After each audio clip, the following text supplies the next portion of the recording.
검은 먹구름이 지리산 자락을 뒤덮더니 억수 같은 비가 낡은 기와집을 집어삼킬 듯이 쏟아져 내리기 시작했다. 혜인은 마당에 널어놓았던 귀한 약초들이 젖을세라 빗물에 미끄러지면서도 서둘러 대바구니에 쓸어 담았다. 빗줄기는 그녀의 가녀린 어깨를 무자비하게 때렸지만 그녀의 귀에는 빗소리보다 더 공포스러운 소리가 들려왔다. 대문을 걷어차는 둔탁한 소리와 함께 검은 양복을 입은 사내들이 들이닥쳤고 평화롭던 산골의 정적은 순식간에 산산조각이 나버렸다. 진흙탕이 된 마당을 성큼성큼 걸어오는 그들의 표정에는 일말의 자비심도 찾아볼 수 없었다. 방 한 구석에는 도박빚에 찌들어 영혼까지 파먹힌 아버지가 짐승처럼 웅크리고 앉아 사시나무 떨듯 떨고 있었다. 사내들의 우두머리로 보이는 남자가 젖은 구두를 신은 채 마루로 올라와 혜인의 앞에 서류 뭉치를 거칠게 집어 던졌다. 남자는 비릿한 웃음을 흘리며 도망친 언니 대신 빚을 갚을 방법은 이것뿐이라고 으름장을 놓았다. 서류의 내용은 명확했고 잔인했는데 그것은 대한민국 최고의 재벌가인 한성그룹의 장남에게 팔려가듯 시집을 가는 것이었다. 혜인은 입술을 깨물며 바닥에 떨어진 서류를 내려다보았고 선택의 여지는 없었다. 서울로 향하는 검은 세단 안에서 혜인은 차창 밖으로 빠르게 지나가는 낯선 풍경을 멍하니 바라보았다. 평생을 산속에서 약초를 캐고 흙냄새를 맡으며 살아온 그녀에게 서울의 화려한 네온사인은 눈이 시릴 만큼 자극적이었다. 언니 혜원은 화려한 삶을 동경하다가 결국 빚만 남기고 야반도주했고 그 뒷감당은 오로지 혜인의 몫으로 남겨졌다. 운전석과 뒷좌석을 가로막은 칸막이 너머로는 숨막히는 침묵만이 흘렀고 혜인은 무릎 위에 놓인 자신의 투박한 손을 내려다보며 쓴웃음을 지었다. 이제 그녀의 이름은 지리산의 약초꾼 이혜인이 아니라 한성그룹의 며느리라는 껍데기로 불릴 것이었다. 한성그룹 본가에 도착하자 거대한 철문이 자동으로 열리며 마치 괴물의 아가리처럼 그들을 빨아들였다. 정원을 가로질러 웅장하게 서 있는 저택은 감탄이 나올 만큼 아름다웠지만 그곳에서 뿜어져 나오는 기운은 한없이 차갑고 음산했다. 차문을 열어주는 수행원들의 태도는 정중했지만 그들의 눈빛 속에는 시골 출신의 대타 신부를 향한 은밀한 무시와 호기심이 서려 있었다. 혜인은 떨리는 다리에 힘을 주고 차에서 내렸고 차가운 대리석 바닥이 얇은 신발 밑창을 뚫고 발바닥을 찔러오는 듯한 느낌을 받았다. 현관을 들어서자마자 마주한 것은 샹들리에의 눈부신 빛이 아니라 소파에 앉아있는 조밀한 여사의 서늘한 눈빛이었다. 그녀는 찻잔을 우아하게 내려놓으며 혜인을 머리부터 발끝까지 훑어보았는데 마치 시장 바닥에 굴러다니는 생선을 고르는 듯한 불쾌한 시선이었다. 조미라는 한성그룹 회장의 후처이자 현재 집안의 실권을 장악하고 있는 인물로 그녀의 입가에 걸린 미소는 비웃음에 가까웠다. 그녀는 혜인의 촌스러운 옷차림을 지적하며 도망간 언니나 대타로 온 동생이나 천한 피는 속일 수 없다고 독설을 퍼부었다. 혜인은 모욕적인 언사에도 불구하고 고개를 숙이거나 눈물을 보이지 않고 똑바로 조미란을 응시했다. 산속에서 맹수와 마주쳤을 때도 결코 등을 보이면 안 된다는 할아버지의 가르침이 본능적으로 떠올랐기 때문이었다. 혜인의 흔들림 없는 눈빛에 오히려 당황한 것은 조미란 쪽이었고 그녀는 불쾌한 기색을 감추지 못한 채 미간을 찌푸렸다. 그때 복도 끝에서 전동 휠체어가 움직이는 기계음이 들려왔고 집안의 모든 사용인이 숨을 죽이며 길을 터주었다. 그것이 혜인과 그녀의 남편이 될 한지혁의 첫 만남이었다. 휠체어에 앉은 한지혁의 모습은 소문으로 들었던 것보다 훨씬 더 야위고 창백해 보였다. 한때 재계에서 천재 경영인으로 불리며 한성그룹의 후계자로 추앙받던 그는 의문의 사고 이후 두 다리를 쓰지 못하게 되면서 철저하게 몰락했다. 헝클어진 머리카락 사이로 보이는 그의 눈동자는 깊은 심연처럼 어두웠고 세상 모든 것에 대한 권태와 분노가 뒤섞여 있었다. 지혁은 혜인을 쳐다보지도 않은 채 조미란을 향해 거슬리는 잡동사니를 또 하나 들여놨느냐고 비아냥거렸다. 결혼식은 그 어떤 축복도 없이 집안의 거실에서 가족들만 모인 채 형식적으로 치러졌다. 혜인은 하얀 웨딩드레스를 입었지만 그것은 순결한 신부의 예복이라기보다는 재물에게 입혀진 수혜처럼 느껴졌다. 주례사가 이어지는 동안 지역은 단 한 번도 혜인의 얼굴을 바라보지 않았고 조미란과 그녀의 아들 한민재는 뒤에서 키득거리는 소리를 내며 이 기묘한 광경을 즐기고 있었다. 반지를 교환하는 순서가 되자 지역은 혜인의 손가락에 반지를 거칠게 끼워 넣으며 낮은 목소리로 속삭였다. 이 집에서 살아남고 싶으면 숨소리조차 내지 말고 죽은 듯이 살라고 말했다. 신혼 첫날 밤을 위해 마련된 침실은 지나치게 넓어서 오히려 황량하고 썰렁한 기운이 감돌았다. 지역은 휠체어를 침대 옆으로 움직이며 넥타이를 거칠게 풀어 헤쳤고 혜인은 문가에 서서 어쩔 줄 몰라 하며 서성거렸다. 그는 혜인에게 자신에게 아내로서의 대우를 기대하지 말라며 차갑게 쏘아붙였고 이 결혼은 그저 조미란이 자신을 감시하고 조롱하기 위해 만든 쇼일 뿐이라고 일갈했다. 그의 말 한마디 한마디에는 날카로운 가시가 돋쳐 있었지만 혜인은 그 이면에 숨겨진 지독한 고독과 절망을 감지할 수 있었다. 혜인은 조심스럽게 다가가 그가 휠체어에서 침대로 옮겨가는 것을 도우려 했지만 지역은 거칠게 그녀의 손을 뿌리쳤다. 그의 손길은 혐오감으로 가득 차 있었고 스스로 몸을 가누기 힘든 자신의 처지에 대한 분노가 폭발하는 듯했다. 그는 중심을 잃고 침대 위로 쓰러지듯 넘어졌고 거친 숨을 몰아쉬며 혜인에게 당장 내 눈앞에서 꺼지라고 소리쳤다. 하지만 혜인은 물러서지 않고 그가 엎어진 자세를 바로잡아주기 위해 다시 손을 뻗었다. 그녀의 손끝이 그의 팔에 닿는 순간 지역의 몸이 미세하게 경직되는 것이 느껴졌다. 그때 혜인의 예민한 후각이 지역의 몸에서 풍겨나오는 기묘한 냄새를 포착했다. 그것은 일반적인 환자가 사용하는 소독약 냄새나 파스 냄새가 아니었고 고급 향수로도 가려지지 않는 아주 희미하지만 독특한 비릿함이었다. 지리산 깊은 곳에서 약초를 캐며 독초와 약초를 구분하던 그녀의 감각이 경고음을 울리기 시작했다. 이것은 단순한 하반신 마비 환자에게서 날 수 있는 냄새가 아니었으며 장기간에 걸쳐 체내에 축적된 독소 특유의 냄새와 유사했다. 혜인의 눈빛이 순간적으로 날카롭게 빛났다. 지역은 혜인이 자신의 몸을 빤히 쳐다보고 있자 모멸감을 느끼며 이불을 끌어당겨 하반신을 가렸다.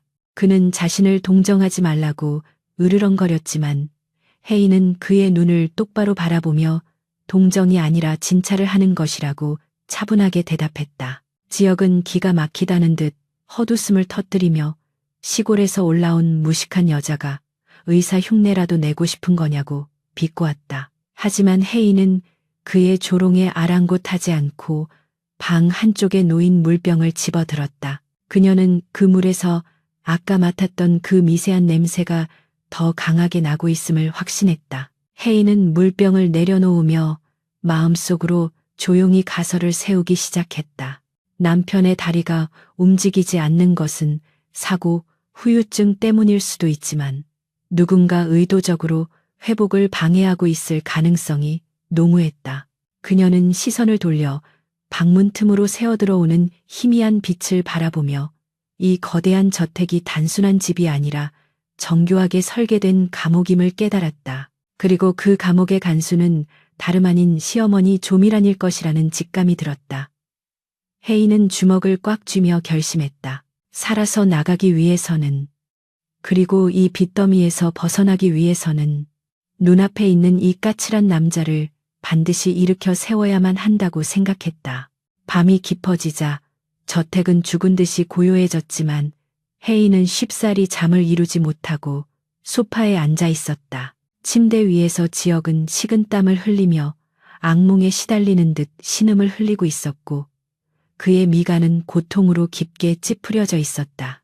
혜인은 자리에서 일어나 소리 없이 그에게 다가가 땀에 젖은 이마를 수건으로 닦아주었다. 잠결에도 그는 누군가의 손길을 거부하려는 듯 몸을 뒤척였지만 혜인은 능숙하게 그의 혈자리를 눌러 긴장을 풀어주었다. 그녀의 손끝에서 전해지는 따뜻한 기운에 지역의 호흡이 점차 안정을 되찾아갔다. 다음 날 아침 혜인은 새벽같이 일어나 부엌으로 향해 익숙한 솜씨로 아침 식사를 준비하려 했다. 하지만 화려한 유니폼을 입은 주방장과 메이드들이 그녀의 앞을 가로막으며 이곳은 사모님이 들어오실 곳이 아니라고 제지했다. 그들의 태도는 정중했지만 명백한 무시가 깔려 있었고 혜인이 할 수 있는 일은 아무것도 없다는 것을 은연중에 강조하고 있었다. 식탁에 차려진 음식들은 보기에는 화려했지만 기름지고 자극적인 것들 뿐이었고 환자인 지역에게는 전혀 도움이 되지 않는 식단이었다. 아침 식사 자리에는 조미란과 그녀의 아들 한민재, 그리고 지역과 혜인이 모두 모였다. 한민재는 형인 지역을 보며 혀를 차더니 요즘 회사 주가가 떨어지는 것이 형님의 건강 때문이라는 소문이 돈다고 짐짓 걱정하는 척 말을 꺼냈다. 지역은 숟가락을 쥔 손을 부들부들 떨며 아무 말도 하지 않았지만 조미라는 우아하게 웃으며 그러니까 빨리 요양원에 들어가는 게 낫지 않겠냐고 거들었다. 그들의 대화는 가족 간의 대화라기보다는 사냥감을 앞에 둔 하이에나들의 속삭임처럼 들렸다. 혜인은 묵묵히 식사를 하는 척하며 그들의 대화를 경청하고 식탁 위의 흐름을 파악했다. 한민재는 형의 자리를 노골적으로 탐내고 있었고 조미라는 지역을 완전히 무력화시켜 집안에서 쫓아낼 명분만을 찾고 있었다. 그때 지역이 물을 마시려다가 손에 힘이 빠져 물컵을 엎질렀고 차가운 물이 식탁볼을 적시며 바닥으로 떨어졌다.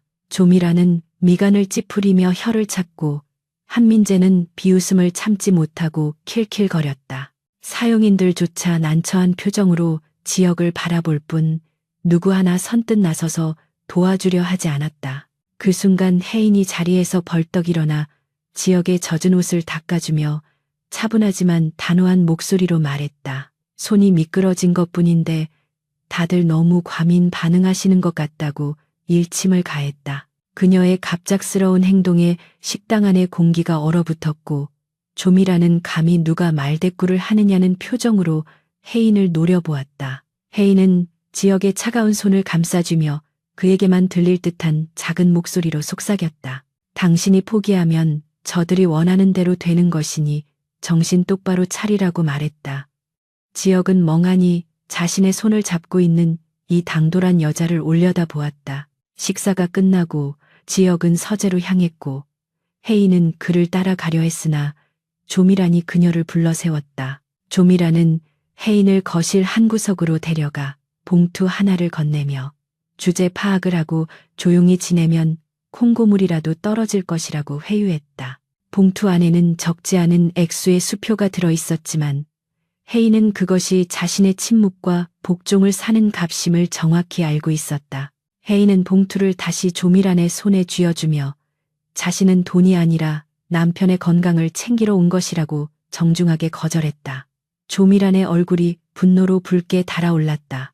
혜인은 서재문을 열고 들어가 창밖을 바라보고 있는 지역의 뒷모습을 보며 깊은 숨을 내쉬었다. 이제 전쟁은 시작되었고 그녀는 이 지옥 같은 곳에서 살아남기 위해 자신이 가진 모든 능력을 동원해야 했다. 지역은 혜인의 인기척을 느꼈는지 휠체어를 돌려 그녀를 마주 보았다.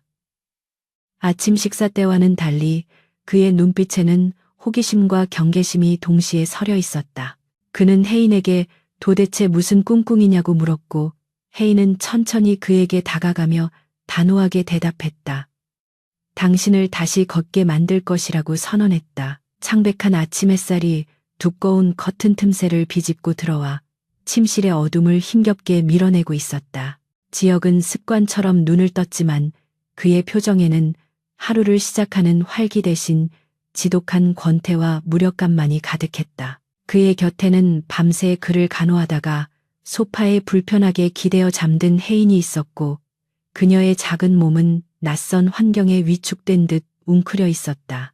지역은 잠시 그녀를 응시하다가 이내 시선을 돌려 협탁 위에 놓인 호출벨을 습관적으로 눌렀다. 곧이어 방문이 열리고 차가운 인상의 박 간호사가 은쟁반을 들고 들어왔는데 쟁반 위에는 검은색 액체가 담긴 약사발과 물 한 컵이 놓여 있었다. 박 간호사는 조미란 여사가 직접 고용한 사람으로 지역의 건강관리를 전담하고 있었지만 그녀의 태도는 환자를 대하는 것이 아니라 감시 대상을 대하는 듯했다. 그녀는 기계적인 어투로 약을 드실 시간이라고 말하며 지역의 의사와는 상관없이 쟁반을 침대 옆으로 들이밀었다. 지역은 익숙한 듯 약사발을 집어들려 했으나 밤새 경직된 근육이 말을 듣지 않아 손이 미세하게 떨렸다. 박 간호사는 그 모습을 보면서도 도와줄 생각은 하지 않고 그저 무표정하게 팔짱을 낀 채 내려다보고만 있었다. 그때 소파에서 잠든 줄 알았던 혜인이 어느새 다가와 지역의 손에서 약사발을 낚아채듯 받아들었다. 갑작스러운 행동에 박 간호사의 눈썹이 꿈틀거렸고 지역 또한 놀란 눈으로 혜인을 쳐다보았다. 혜인은 약사발을 코끝에 가져다 대고 깊게 냄새를 들이마셨는데 그녀의 미간이 순식간에 좁혀지며 날카로운 눈빛으로 변했다. 지리산에서 할아버지 밑에서 수많은 약초와 독초를 다루며 자란 그녀의 감각은 이 약에서 풍기는 미묘한 위화감을 놓치지 않았다. 겉으로는 평범한 한약 냄새처럼 위장되어 있었지만 그 기저에는 신경을 마비시키고 근육을 이완시키는 독초인 투구꽃 뿌리의 향이 아주 희미하게 섞여 있었다.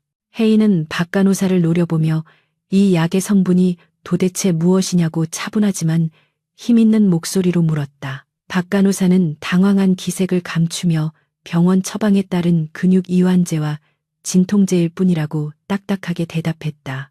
하지만 혜인은 물러서지 않고 이것은 치료제가 아니라 사람을 서서히 식물인간으로 만드는 독이라고 단호하게 쏘아붙였다. 지역은 혜인의 충격적인 발언에 굳어버렸고 박 간호사의 얼굴은 순식간에 불그락푸르락해졌다. 박 간호사는 건방지게 어디서 함부로 말대꾸냐며 약사발을 다시 빼앗으려 했지만 혜인은 재빠르게 몸을 돌려 피했다. 혜인은 지역에게 시선을 고정하며 당신이 이 다리로 다시 걷고 싶다면 지금 당장 이 약을 끊어야 한다고 간곡하게 호소했다. 지역은 혼란스러운 표정으로 혜인과 약사발을 번갈아 보았는데 그의 마음속에서는 오랫동안 억눌러왔던 의심이 고개를 들기 시작했다. 사고 이후 아무리 재활 치료를 해도 차도가 없었던 이유가 어쩌면 이 약 때문일지도 모른다는 생각이 스쳤다. 소란스러운 소리에 조미란 여사가 방문을 열고 들어왔고 그녀의 뒤에는 건장한 경호원들이 서 있었다. 조미라는 상황을 파악하고는 가소롭다는 듯 웃으며 시골 무식쟁이가 이제는 의사 노릇까지 하려든다고 비아냥거렸다. 그녀는 혜인에게 당장 그 약을 내놓지 않으면 험한 꼴을 보게 될 것이라고 경고하며 손짓으로 경호원들을 불렀다.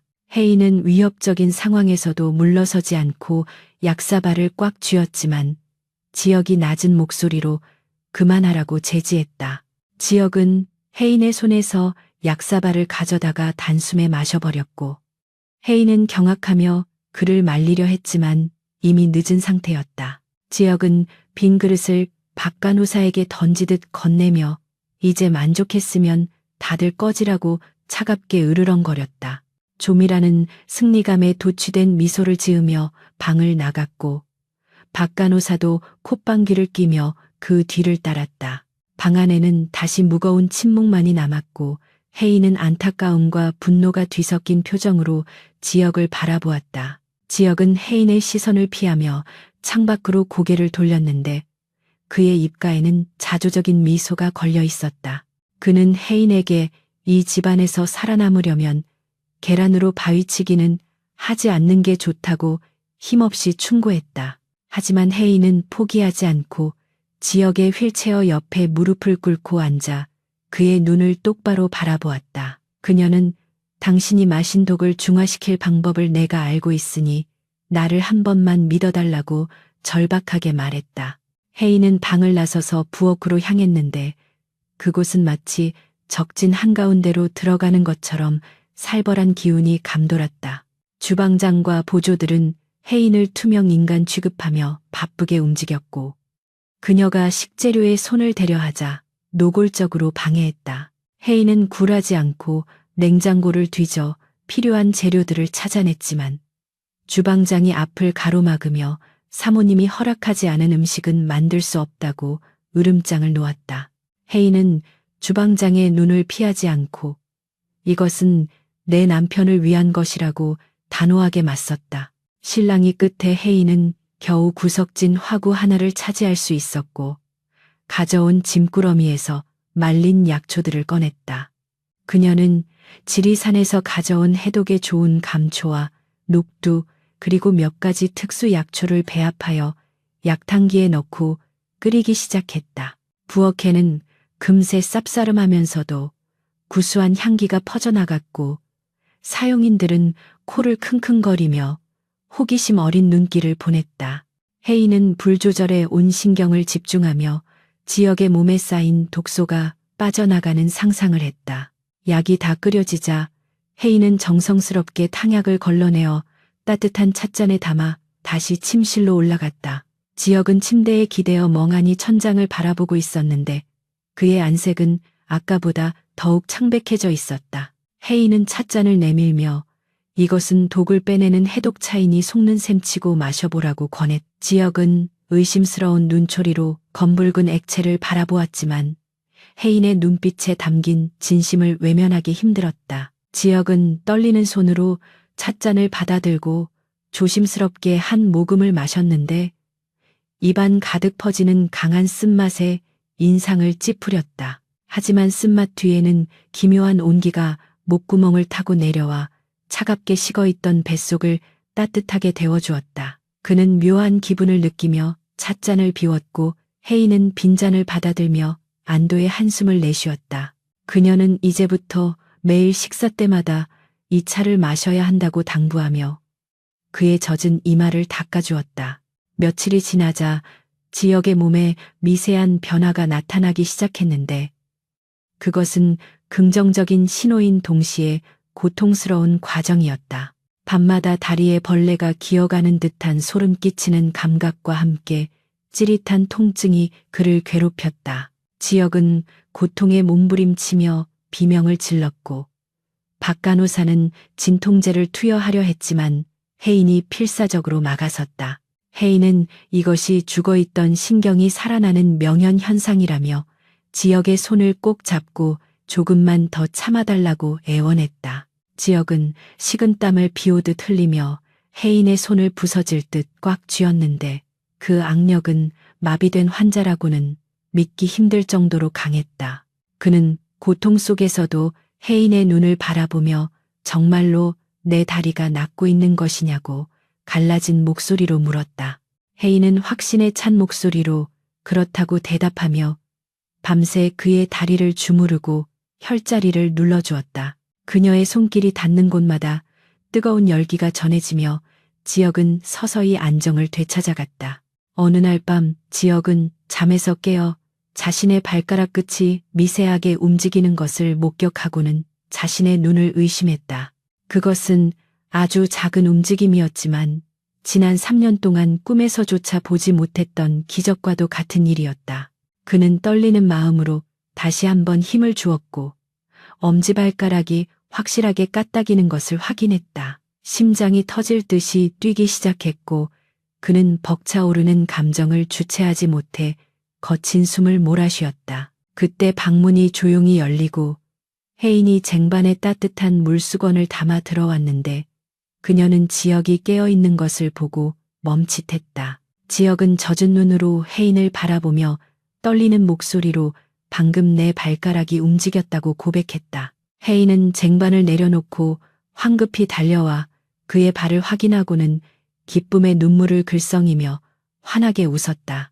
그 웃음은 이 차갑고 어두운 저택에 들어온 이후 그녀가 처음으로 보여준 진정한 미소였다. 하지만 기쁨도 잠시 혜인은 정색하며 이 사실을 절대로 아무에게도 알려서는 안 된다고 신신당부했다. 조미란과 한민재가 이 사실을 알게 되면 그들은 더 강력한 수단을 써서 지역을 해치려 들 것이 분명했기 때문이었다. 지역은 고개를 끄덕이며 그녀의 말에 동의했고 두 사람 사이에는 비밀을 공유한 공범자로서의 끈끈한 유대감이 형성되었다. 이제부터는 철저한 연기가 필요했고 지역은 여전히 다리가 마비된 척해야만 했다. 다음 날 아침 식사 자리에서 지역은 여느 때와 다름없이 휠체어에 앉아 무기력한 표정으로 음식을 깨작거렸다. 조미라는 지역의 안색이 조금 좋아진 것을 눈치채고 의심스러운 눈초리로 박 간호사에게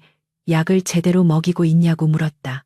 박 간호사는 매일 꼬박꼬박 챙겨 먹이고 있다고 보고했지만 조미란의 의심은 쉽게 거두어지지 않았다. 그녀는 혜인을 쏘아보며 시골에서 가져온 정체불명의 잡동사니들을 끓여 먹인다는 소문이 있던데 당장 그만두라고 소리쳤다. 혜인은 고개를 숙이며 죄송하다고 말했지만 식탁 아래에서는 주먹을 꽉 쥐고 분노를 삼키고 있었다. 지역은 그런 혜인의 손을 식탁보 아래에서 살며시 잡아주며 무언의 위로를 건넸다. 그의 손은 따뜻했고 예전처럼 힘없이 떨리지 않았으며 단단하게 혜인의 손을 감싸고 있었다. 혜인은 놀란 눈으로 지역을 쳐다보았고 그는 아주 짧은 순간 윙크를 보내며 안심하라는 신호를 보냈다.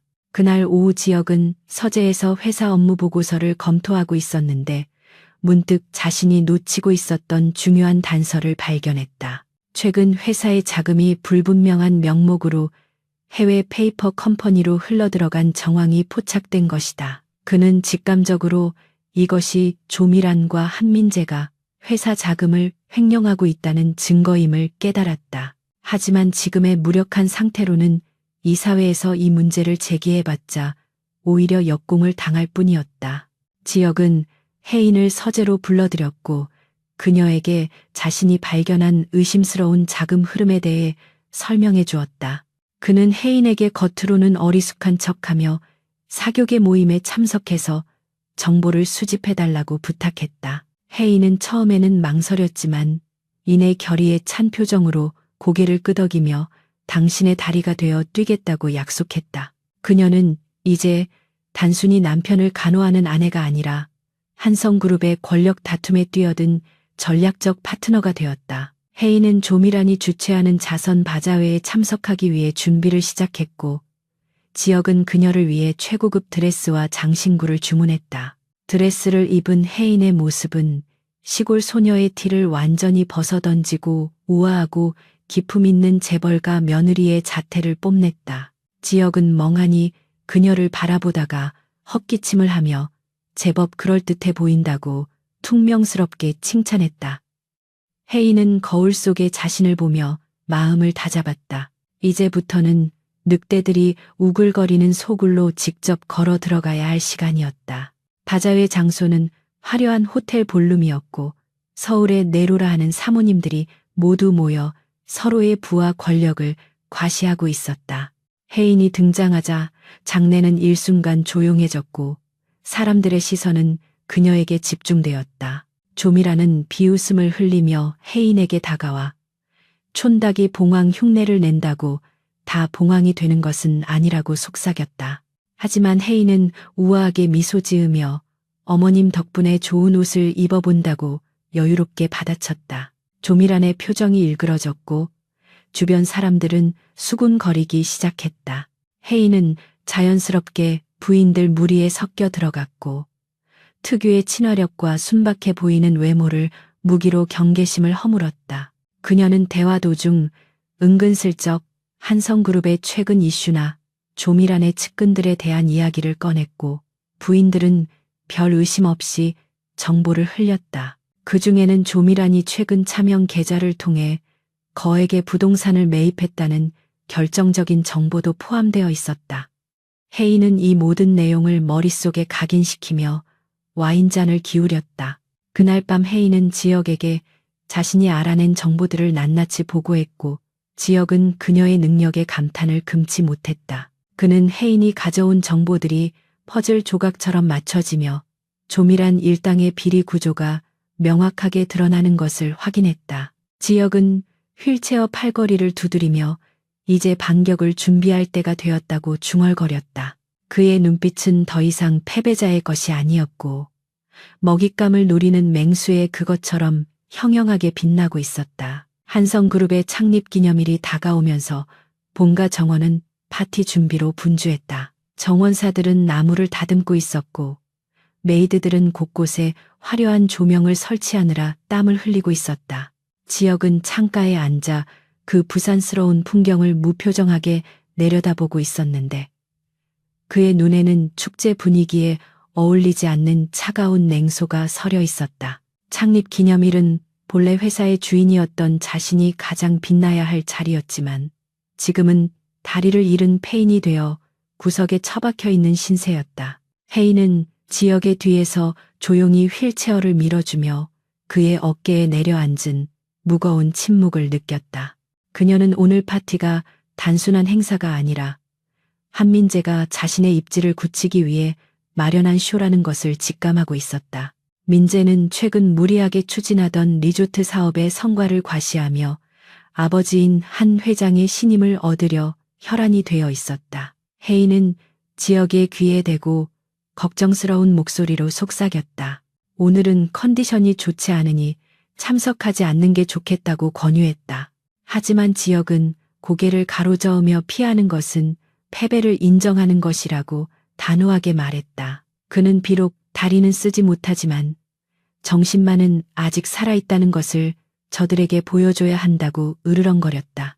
혜인은 더 이상 그를 말리지 않고 묵묵히 정장을 꺼내 그의 몸에 맞게 입혀주었다. 검은색 턱시도를 입은 지역의 모습은 비록 휠체어에 앉아 있었지만 여전히 귀족적인 기품이 흘러넘쳤다. 혜인은 그의 넥타이를 매주며 당신은 누구보다 강한 사람이라고 용기를 불어넣어 주었다. 파티장은 화려한 드레스와 턱시도를 입은 상류층 인사들로 가득 찼고 샴페인 잔이 부딪히는 소리와 가식적인 웃음소리가 공기를 메웠다.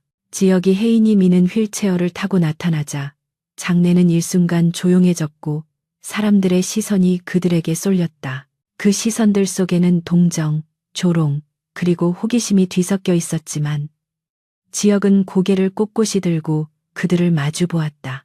한민재가 과장된 미소를 지으며 다가와 형님을 환영하는 척 연기를 시작했다. 한민재는 지역의 어깨를 툭툭 치며 몸도 성치 않은데 이런 자리에 나와주셔서 고맙다고 비꼬았다.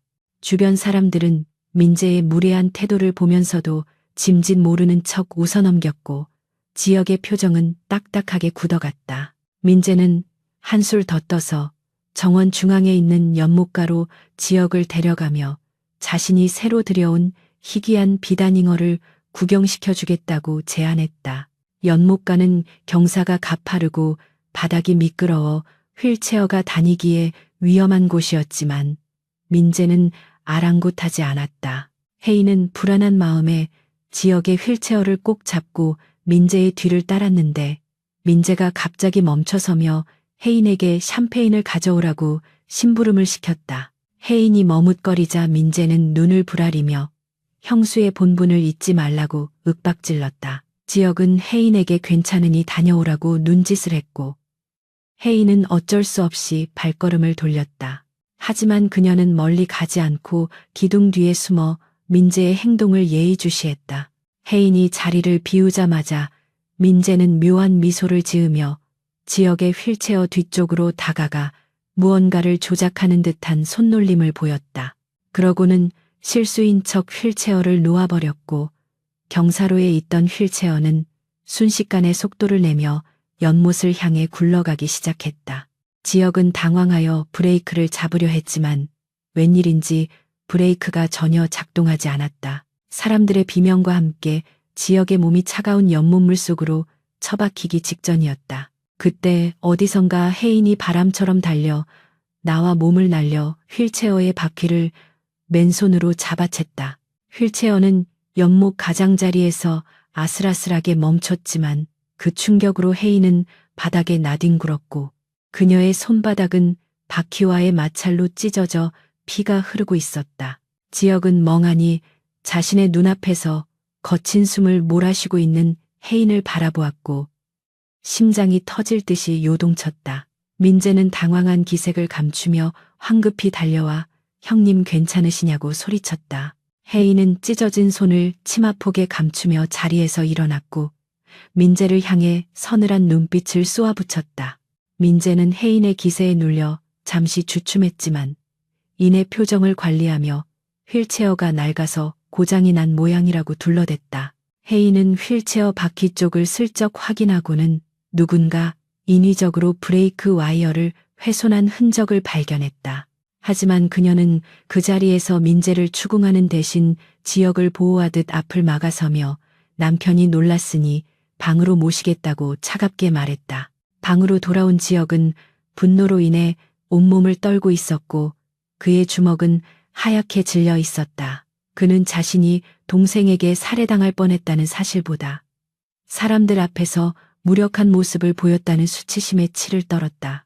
혜인은 구급상자를 가져와 지역의 다리에 난 생채기를 소독해 주려 했지만 지역은 그녀의 손을 뿌리치며 소리를 질렀다. 그는 왜 자신을 구해서 비참하게 만드냐고, 차라리 죽게 내버려 두지 그랬냐고 절규했다. 혜인은 아무 말 없이 자신의 피 묻은 손을 지역의 눈앞에 내밀며 당신만 아픈 게 아니라고 조용히 말했다. 지역은 혜인의 손바닥이 엉망진창이 된 것을 보고 말문이 막혔고 가슴 한구석이 찌르르하게 아려왔다. 혜인은 당신이 죽으면 저들이 웃고 당신이 살면 저들이 운다며 복수를 원한다면 비참함조차 무기로 삼으라고 충고했다. 그녀의 말은 지역의 가슴에 비수처럼 꽂혔고 동시에 꺼져가던 투쟁심에 불을 지폈다. 지역은 혜인의 손을 조심스럽게 잡아당겨 자신의 무릎 위에 올려놓고 서툰 솜씨로 약을 발라주기 시작했다. 그는 고개를 숙인 채 낮은 목소리로 미안하다고 그리고 고맙다고 웅얼거렸다. 혜인은 지역의 정수리를 내려다보며 묘한 감정을 느꼈는데 그것은 단순한 동정심을 넘어선 어떤 유대감이었다. 두 사람은 붕대를 감는 동안 말 한마디 없었지만 서로의 체온을 통해 마음을 나누고 있었다. 치료가 끝난 후 혜인은 주머니에서 몰래 챙겨온 끊어진 브레이크 와이어 조각을 꺼내 지역에게 보여주었다. 절단면은 낡아서 끊어진 것이 아니라 예리한 도구로 인위적으로 잘린 것이 분명했다. 지역은 그 조각을 받아들고 눈을 번뜩이며 이것이 민재의 지심을 확신했다. 그는 이를 갈며 반드시 이 대가를 치르게 해주겠다고 다짐했고 혜인은 고개를 끄덕이며 내가 당신의 증인이 되겠다고 약속했다.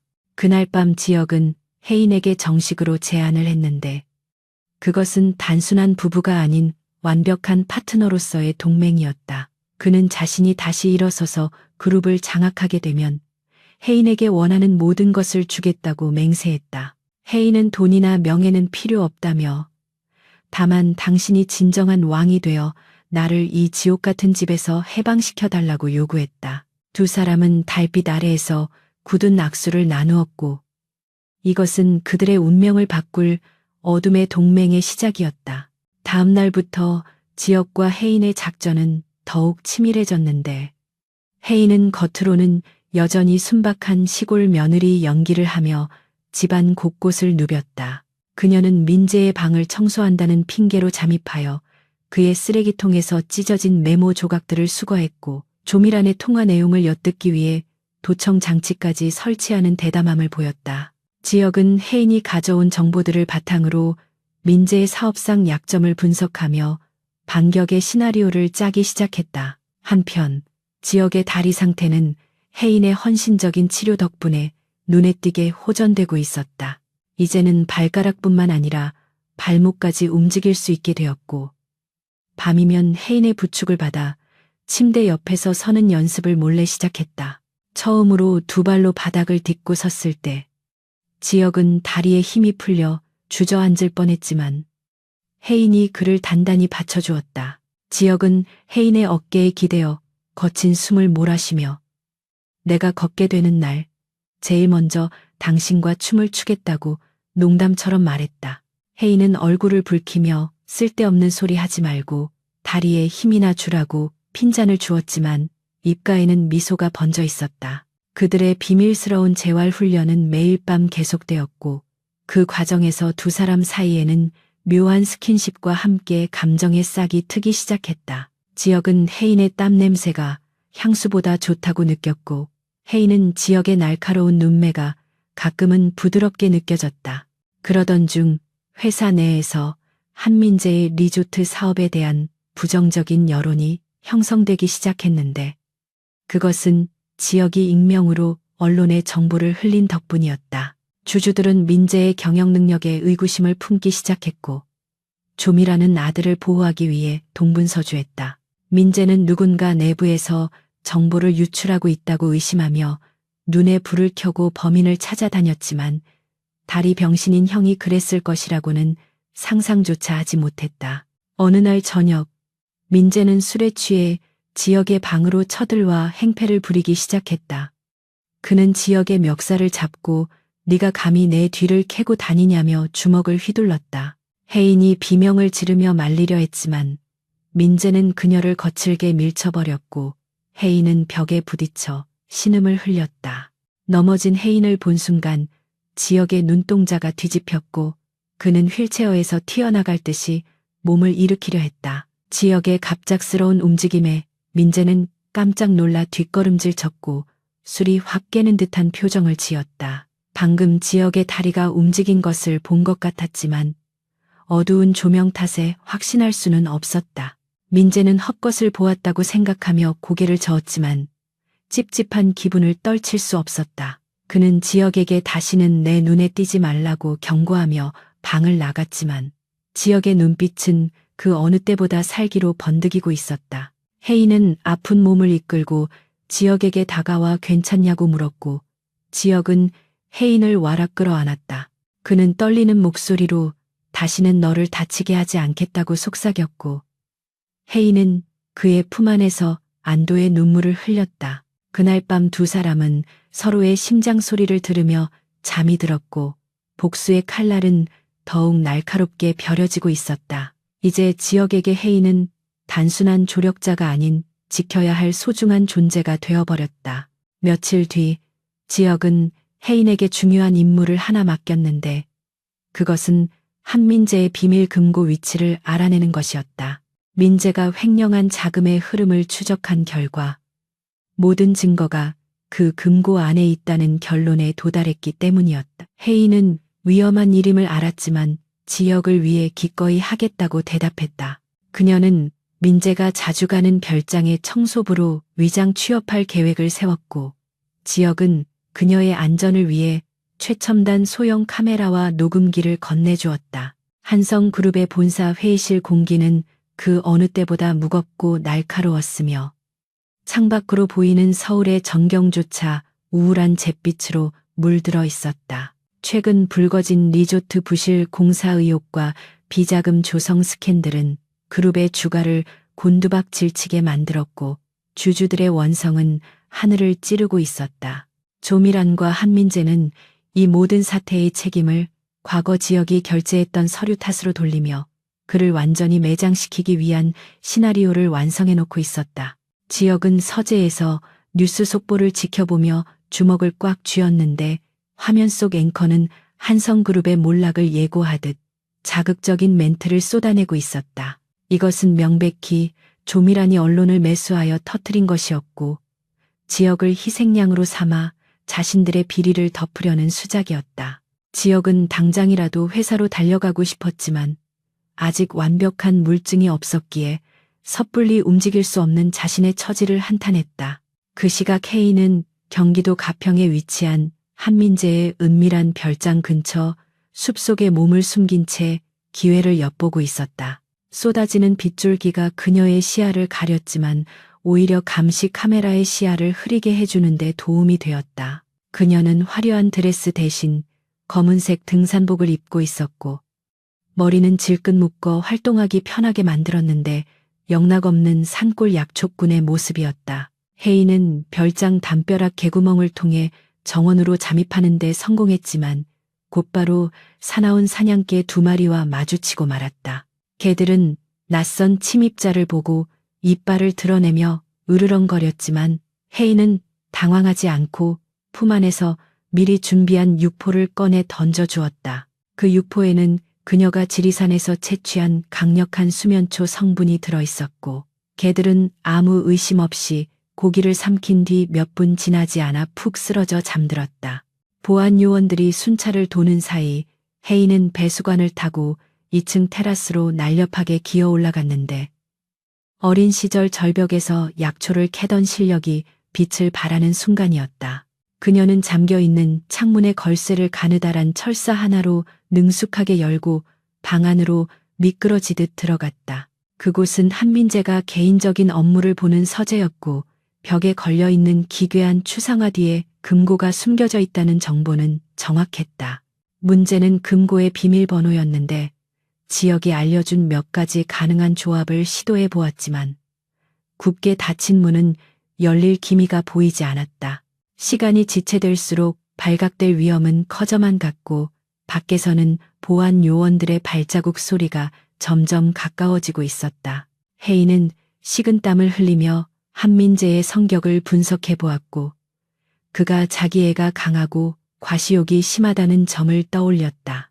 그녀는 떨리는 손으로 한민재가 처음으로 리조트 사업을 수주했던 날짜를 입력해 보았고 거짓말처럼 띠링하는 소리와 함께 금고 문이 열렸다. 금고 안에는 예상대로 이중 장부가 담긴 USB와 차명 계좌 내역서 그리고 조미란과 정재계 인사들의 커넥션을 증명하는 서류들이 가득했다.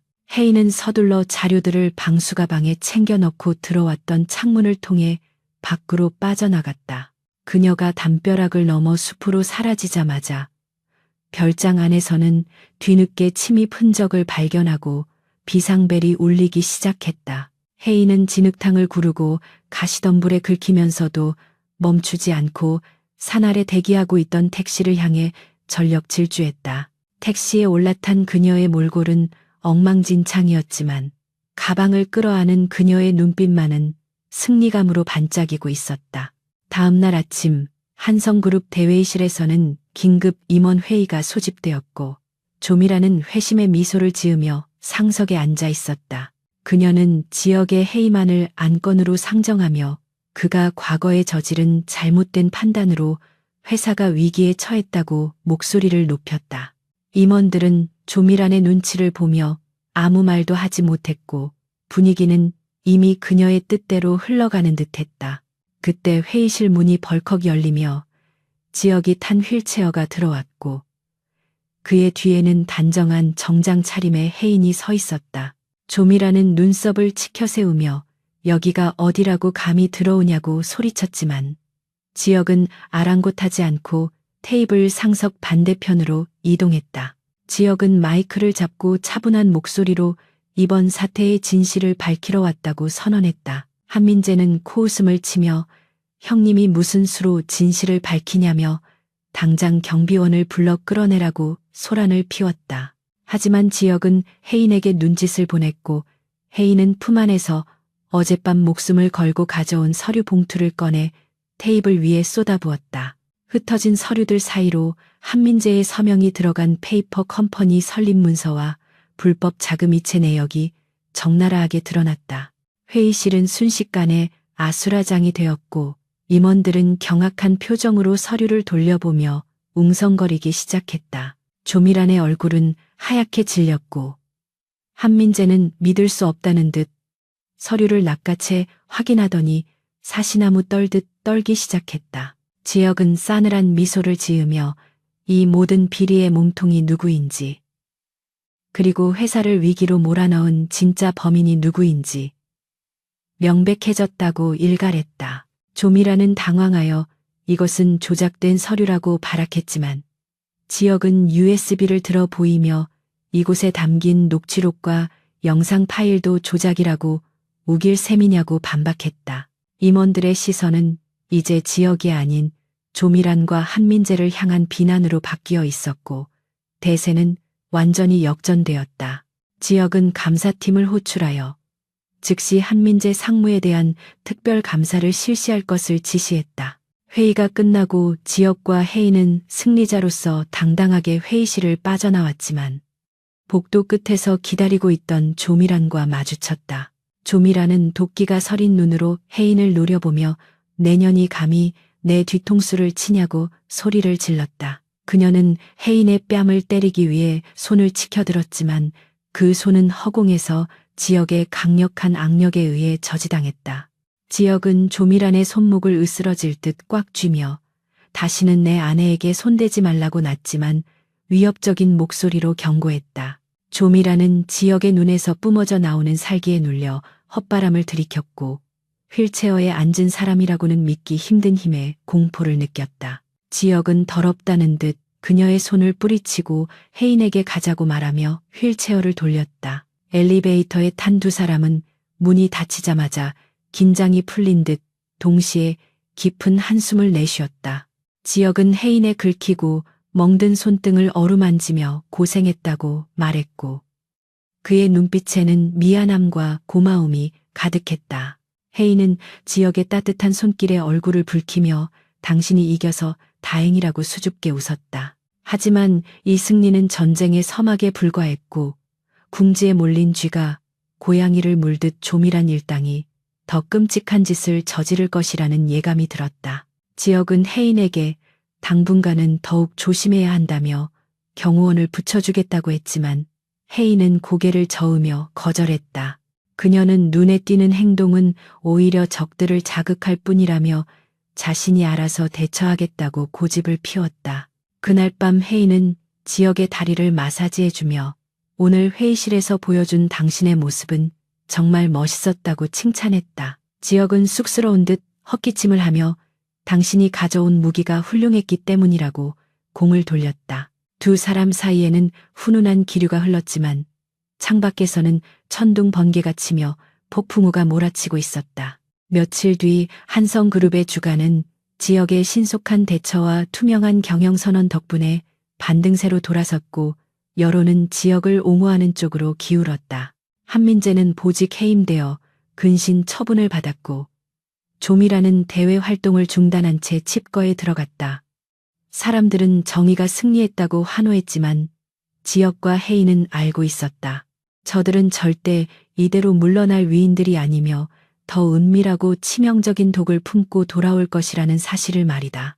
평화로워 보이는 일상이 지속되던 어느 날 혜인은 시장에 갔다가 돌아오는 길에 낯선 사내들에게 둘러싸였다. 그들은 조미란이 고용한 해결사들이었고 혜인을 납치하여 지역을 협박할 계획이었다.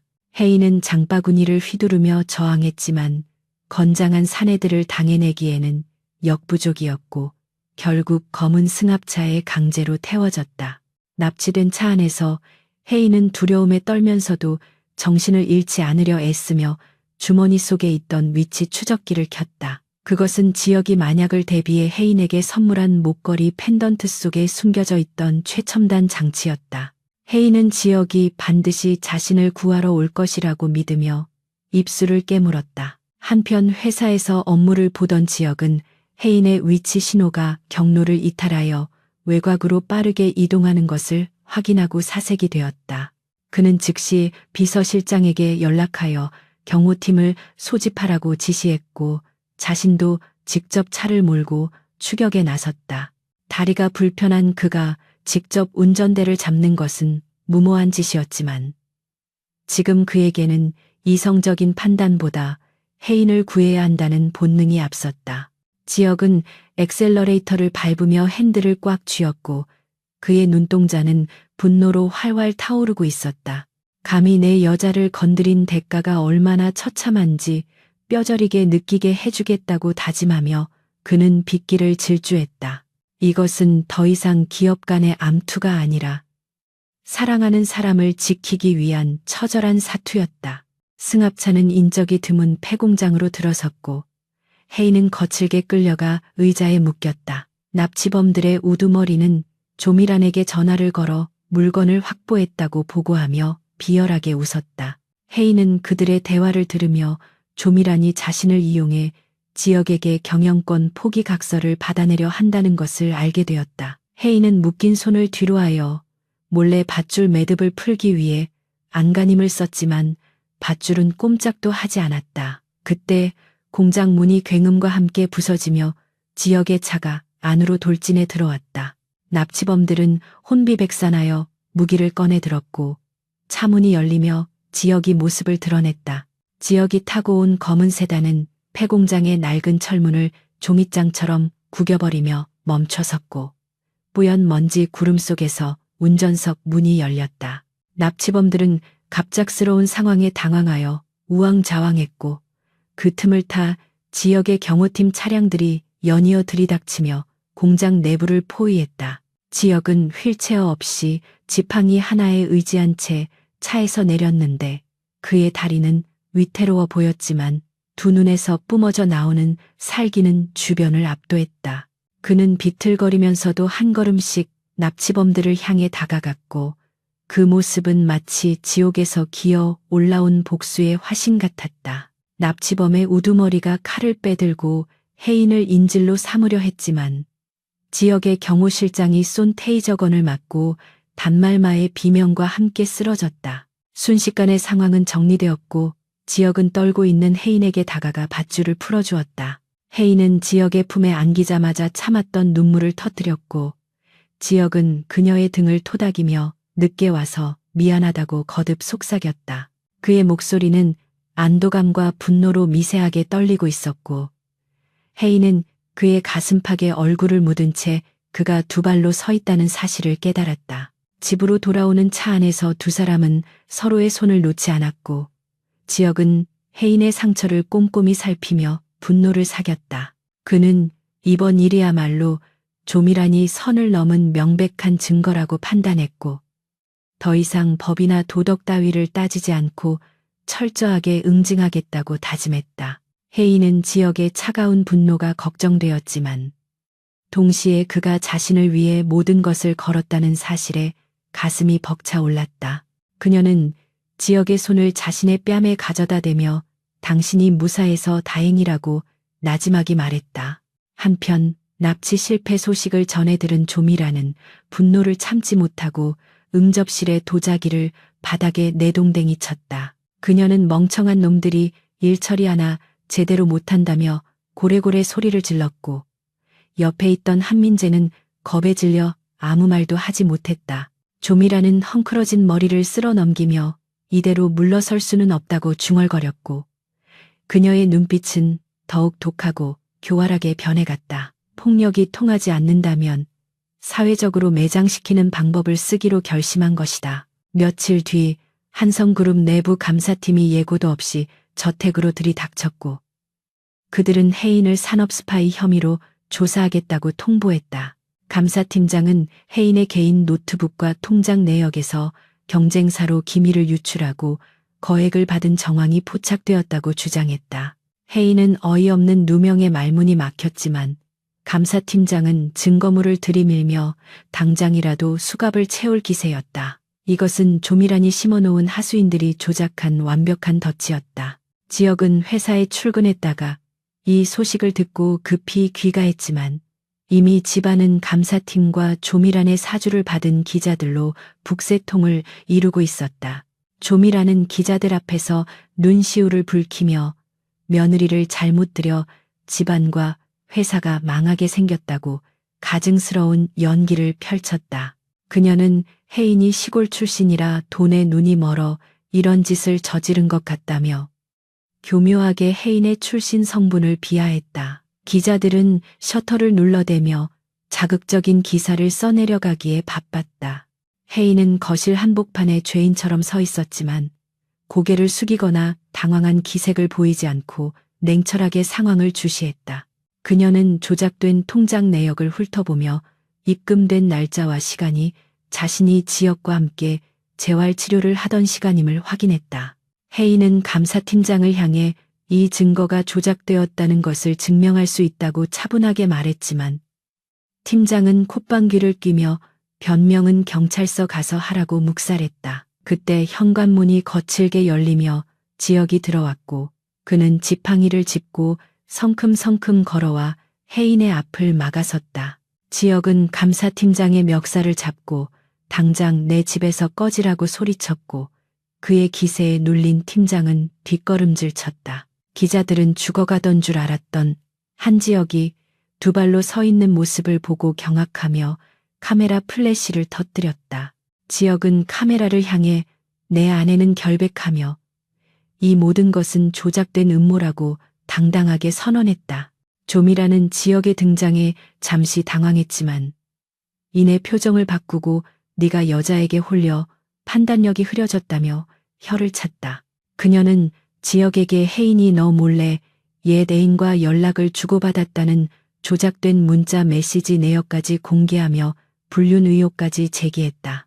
치졸하고 더러운 수법이었지만 대중의 호기심을 자극하기에는 충분했다. 지혁은 기가 막히다는 듯 헛웃음을 터뜨리며 그딴 쓰레기 같은 거짓말을 믿을 것 같으냐고 일갈했다.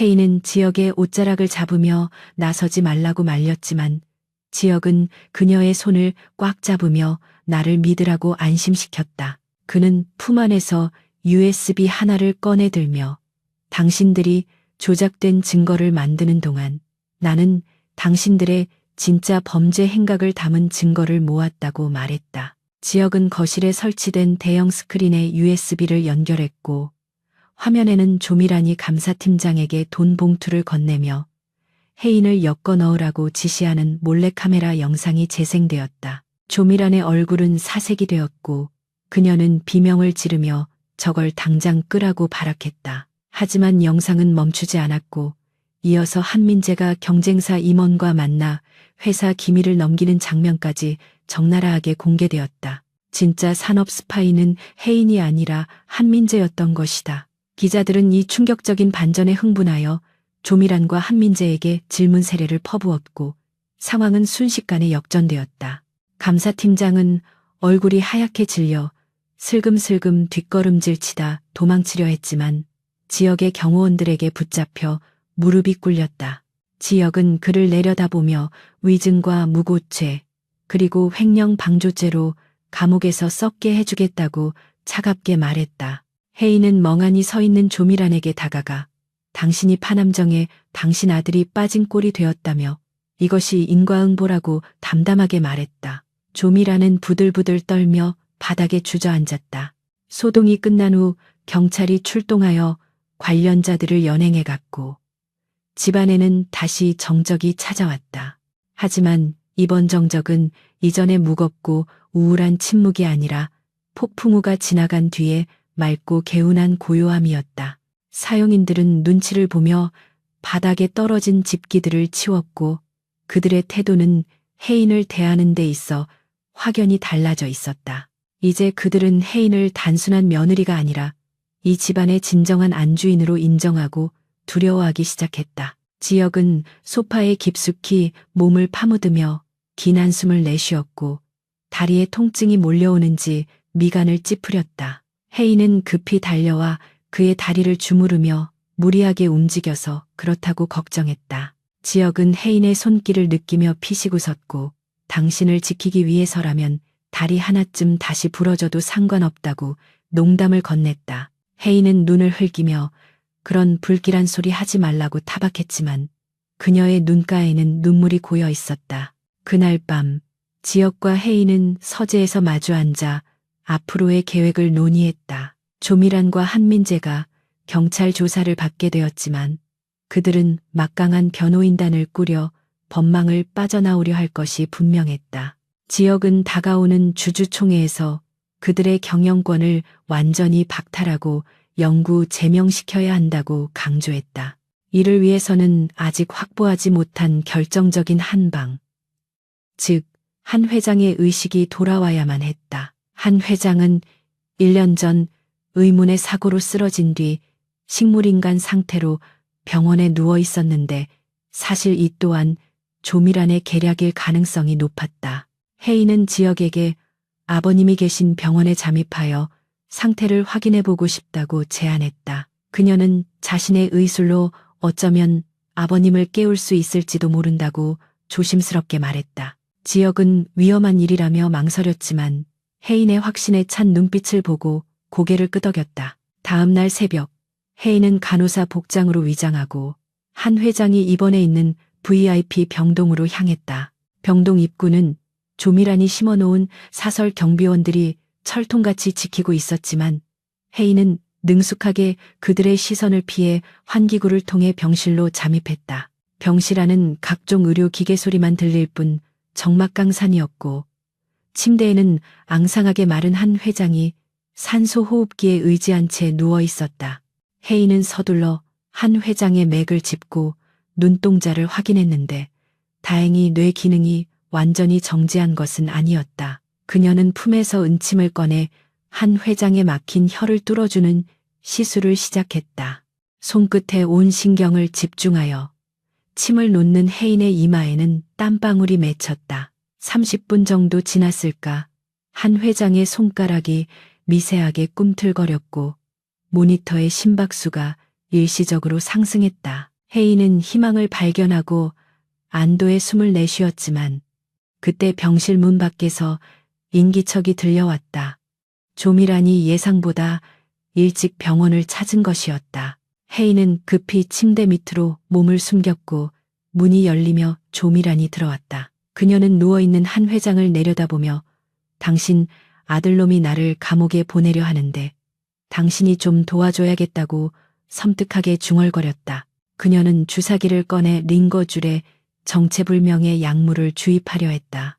혜인은 더 이상 숨어 있을 수 없다고 판단하고 침대 밑에서 튀어나와 조미란의 팔을 쳐냈다. 주사기가 바닥에 떨어져 깨졌고 조미란은 소스라치게 놀라며 뒷걸음질 쳤다. 혜인은 조미란을 노려보며 이제는 남편까지 죽이려 하냐고 소리쳤다. 조미란은 곧바로 비상벨을 눌러 경비원들을 호출했고 병실은 순식간에 아수라장이 되었다. 혜인은 좁은 병실에서 경비원들과 대치하며 한 회장을 보호하기 위해 필사적으로 싸웠다. 그녀는 의자나 꽃병 등 손에 잡히는 모든 것을 무기로 사용하여 저항했지만 수적 열쇠를 극복하기는 힘들었다. 경비원 하나가 혜인의 뒤를 잡고 제압하려는 순간 병실 문이 부서지듯 열리며 지역이 들이닥쳤다. 그는 이번에는 혼자가 아니라 검찰 수사관들을 대동하고 있었다. 수사관들은 현장에서 조미란을 살인 미수 현행범으로 체포했고 그녀는 수갑이 채워지는 순간에도 억울하다며 고래고래 소리를 질렀다. 하지만 바닥에 깨진 주사기 성분을 분석하면 그녀의 죄는 명백하게 드러날 것이었다. 지역은 혜인을 부축하며 괜찮냐고 물었고 혜인은 가쁜 숨을 몰아쉬며 고개를 끄덕였다. 그때 침대 위에서 쉰 목소리가 흘러나왔다. 혀가 한 회장이 기적적으로 의식을 되찾고 지역의 이름을 부른 것이었다. 지역은 믿기지 않는다는 표정으로 침대로 달려가 아버지의 손을 잡았다. 한 회장은 흐릿한 눈으로 지역과 혜인을 번갈아 보며 미세하게 고개를 끄덕였다. 이로써 조미란과 한민재의 악행을 증언해줄 가장 강력한 증인이 깨어난 것이다. 이것은 대가문에서의 전쟁을 종식시킬 결정적인 승리였다. 며칠 후 검찰 조사 결과 조미란이 한 회장에게 장기간 독극물을 주입해왔다는 사실이 밝혀졌고 세상은 경악했다. 한민재 역시 횡령과 배임 혐의로 구속되었고 한성그룹의 주가는 잠시 출렁였지만 지역의 리더십 아래 빠르게 안정을 되찾았다. 혜인은 지극정성으로 한 회장의 재활을 도왔고 회장은 며느리의 헌신에 깊은 감동을 받아 그녀를 친딸처럼 아끼게 되었다. 하지만 아직 모든 것이 끝난 것은 아니었다. 구치소에 수감된 조미란은 면회를 온 변호사에게 은밀한 지시를 내렸다. 그녀는 자신이 숨겨둔 해외 비자금을 총동원해서라도 지역과 혜인을 제거하라고 명령했다. 그녀의 눈빛은 여전히 도끼로 번들거리고 있었고 최후의 발악을 준비하고 있었다. 그녀가 노리는 것은 단순한 보복이 아니라 다가오는 주주 총회장을 피바다로 만드는 테러에 가까운 계획이었다. 혜인은 밤마다 불길한 꿈을 꾸며 잠을 설쳤다. 꿈속에서 그녀는 끝없는 어둠 속을 헤매고 있었고 어디선가 시계 초침 소리가 째깍째깍 들려왔다. 그녀는 본능적으로 아직 위험이 끝나지 않았음을 감지했다. 그녀는 지역에게 보안을 강화해야 한다고 조언했고 지역은 다가오는 주주총회에 만반의 준비를 갖추겠다고 약속했다. 주주총회 당일 행사장 주변은 삼엄한 경비 속에 긴장감이 감돌았다. 주주들과 기자들이 속속 입장했고 지역은 말끔한 정장 차림으로 혜인의 손을 잡고 단상에 올랐다. 그는 당당한 목소리로 그룹의 쇄신안을 발표하며 새로운 미래를 약속했다. 주주들은 박수로 화답했고 분위기는 훈훈하게 무르익어갔다. 하지만 그때 행사장 구석에 앉아있던 수상한 남자가 품 안에서 무언가를 꺼내려 하고 있었다. 혜인의 예리한 시선이 그 남자를 포착했다. 남자의 손에 들린 것은 평범한 물건이 아니었다. 혜인은 직감적으로 그것이 폭발물 기폭장치임을 알아차렸다. 그녀는 생각할 겨를도 없이 단상 아래로 뛰어내리며 모두 엎드려요라고 소리쳤다. 장내는 순식간에 비명으로 가득 찼고 지역은 혜인을 보호하기 위해 몸을 날렸다.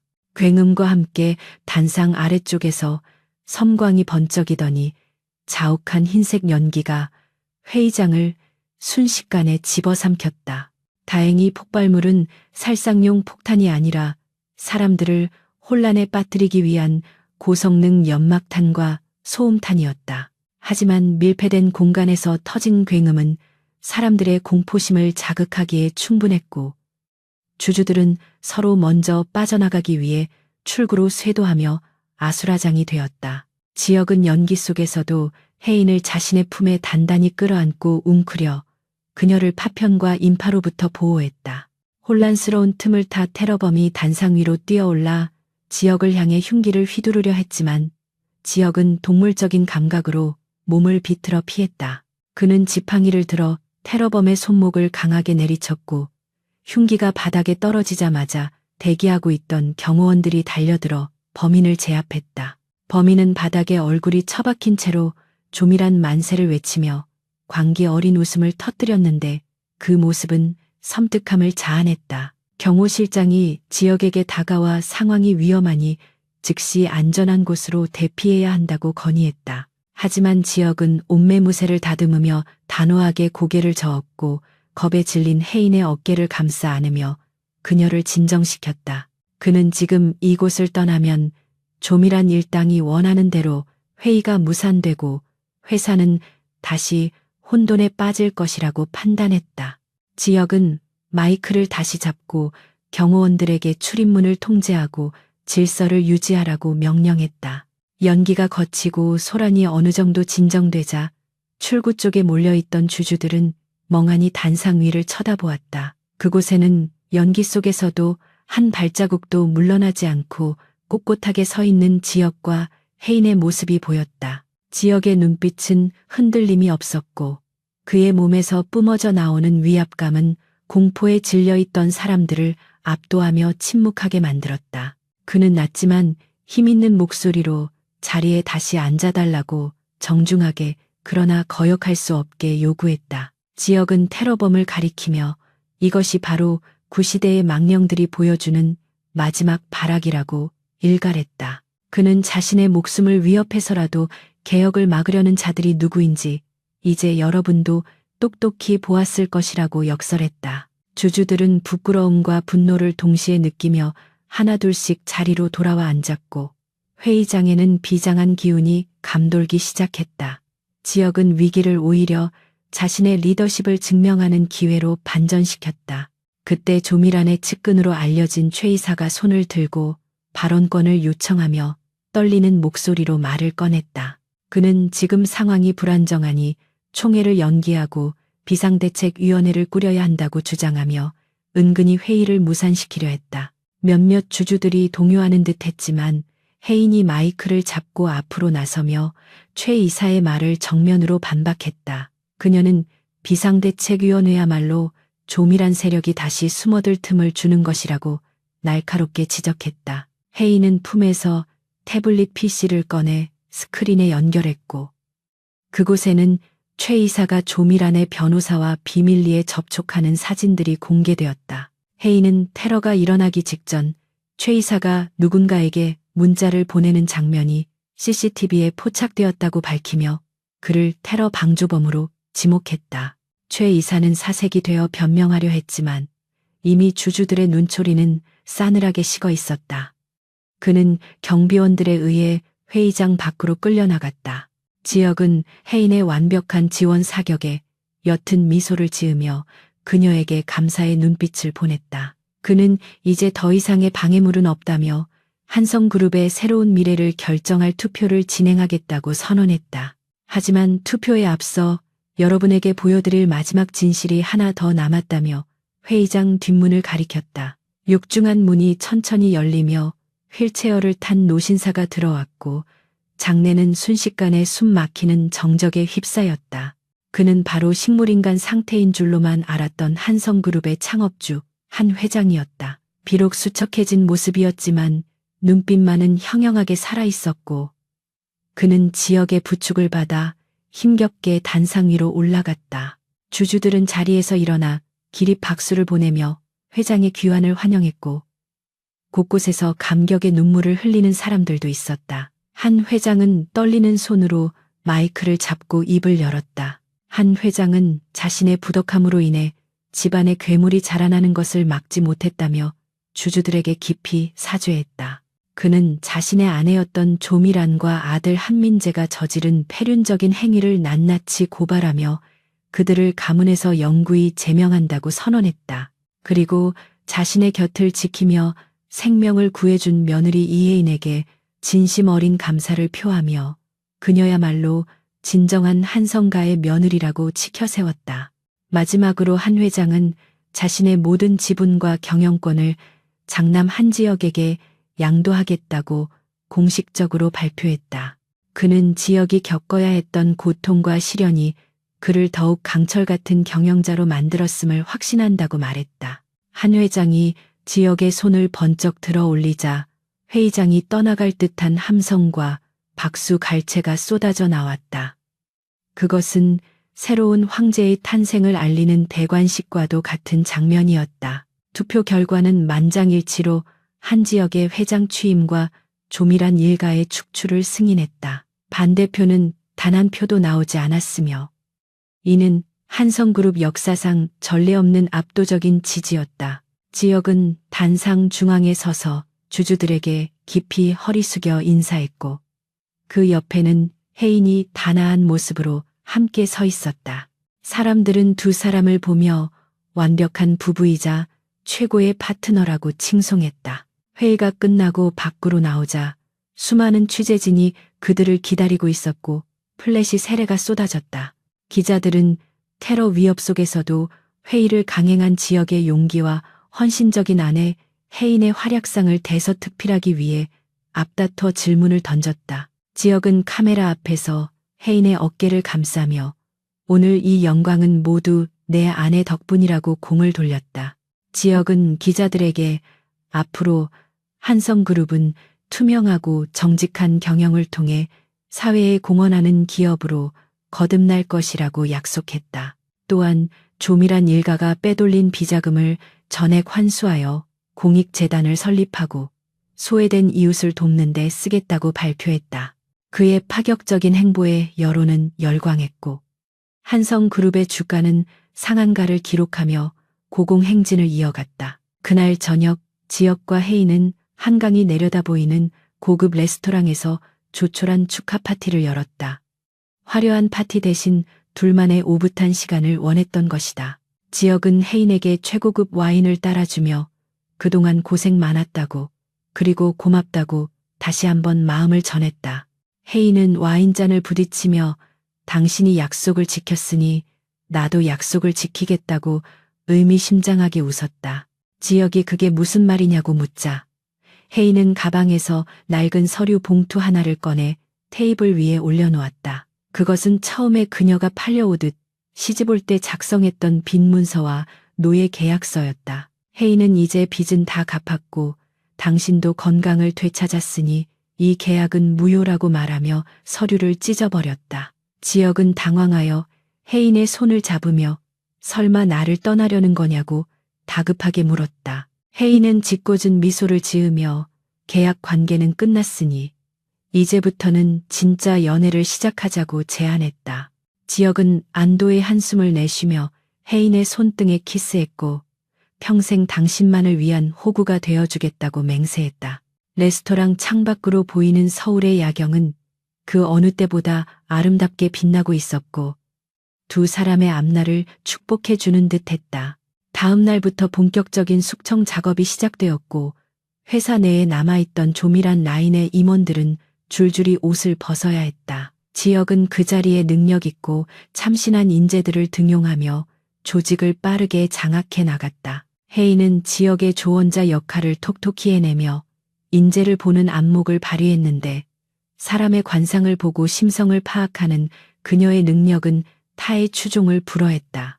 한편 구치소에 수감된 조밀안과 한민재는 서로에게 책임을 떠넘기며 진흙탕 싸움을 벌이고 있었다. 조밀안은 아들이 시켜서 한 일이라고 주장했고 한민재는 엄마가 시키는 대로 했을 뿐이라고 울부짖었다. 그들의 추한 모습은 언론을 통해 실시간으로 중계되었고 한때 대한민국 상류층을 호령했던 모자의 몰락은 비참하기 그지없었다. 지역은 구치소로 찾아가 조밀안과 마지막 면회를 가졌는데 철창 너머로 보이는 그녀의 모습은 늙고 초라한 노파에 불과했다. 조밀안은 지역을 보자마자 욕설을 퍼부으며 저주를 내렸지만 지역은 싸늘한 표정으로 그녀를 내려다볼 뿐이었다. 그는 당신이 그토록 원하던 권력과 돈이 결국 당신을 이 감옥에 가두었다고 말하며 남은 생은 이곳에서 참회하며 살라고 충고했다. 지역이 면회실을 나서려는데 조밀안이 철창을 붙잡고 애원하듯 소리쳤다. 제발 민재만이라도 선처해달라고, 내 아들은 죄가 없다고 울부짖었다. 하지만 지역은 뒤도 돌아보지 않고 차갑게 대답했다. 죄 없는 사람은 아무도 없으며 각자가 뿌린 씨앗을 거두는 것뿐이라고. 그는 미련 없이 면회실을 나섰고 뒤에서는 조밀안의 처절한 통곡 소리가 울려 퍼졌다. 회사로 돌아온 지역은 회장 집무실에 앉아 창밖을 바라보며 깊은 생각에 잠겼다. 복수는 끝났지만 마음 한구석이 허전한 것은 어쩔 수 없었다. 그때 혜인이 도시락을 들고 집무실로 들어왔고 그녀의 밝은 미소를 보자 지역의 마음속에 있던 어둠이 순식간에 사라졌다. 그는 자리에서 일어나 혜인을 맞이하며 당신이 있는 이곳이 바로 나의 천국이라고 생각했다. 혜인은 직접 만든 약선 요리를 꺼내놓으며 요즘 너무 과로하는 것 같아 보양식을 준비했다고 말했다. 지역은 혜인이 주는 음식을 받아먹으며 세상에서 가장 맛있는 밥상이라고 극찬했다. 두 사람은 소소한 일상 속에서 행복을 느끼며 지난날의 상처를 서로 보듬어주고 치유해 나갔다. 몇 달 뒤 혜인은 한성그룹의 지원을 받아 전통의학연구소를 설립했고 그녀의 꿈이었던 난치병 환자들을 위한 무료 진료를 시작했다. 연구소 개소식 날 수많은 인파가 몰려와 축하해 주었고 지역은 가장 든든한 후원자로서 자리를 빛냈다. 혜인은 단상에 서서 인사말을 하며 이 모든 것은 남편의 믿음과 사랑 덕분이라고 고백했다. 지역은 흐뭇한 표정으로 혜인을 바라보다가 갑자기 단상으로 올라가 마이크를 잡았다. 그는 사람들에게 깜짝 발표를 하겠다고 말하며 주머니에서 작은 상자를 꺼냈다. 그것은 다이아몬드 반지가 아닌 혜인이 좋아하는 옥으로 만든 소박하지만 아름다운 반지였다. 그는 혜인의 손가락에 반지를 끼워주며 다시 한번 정식으로 청혼했다. 이번에는 계약이 아닌 사랑으로 맺어진 부부가 되어달라고. 혜인은 감동의 눈물을 흘리며 고개를 끄덕였고 사람들의 환호성 속에서 두 사람은 뜨거운 키스를 나누었다. 시골 소녀와 재벌 회장의 동화 같은 사랑 이야기는 세간의 화제가 되었고 많은 사람에게 희망과 용기를 주었다. 하지만 그들의 이야기는 여기서 끝이 아니었다. 진정한 행복은 이제부터 시작이라는 것을 두 사람은 알고 있었다. 계절이 몇 번 바뀌어 어느덧 따스한 봄바람이 한성그룹 본가 저택의 정원을 가득 채우고 있었다.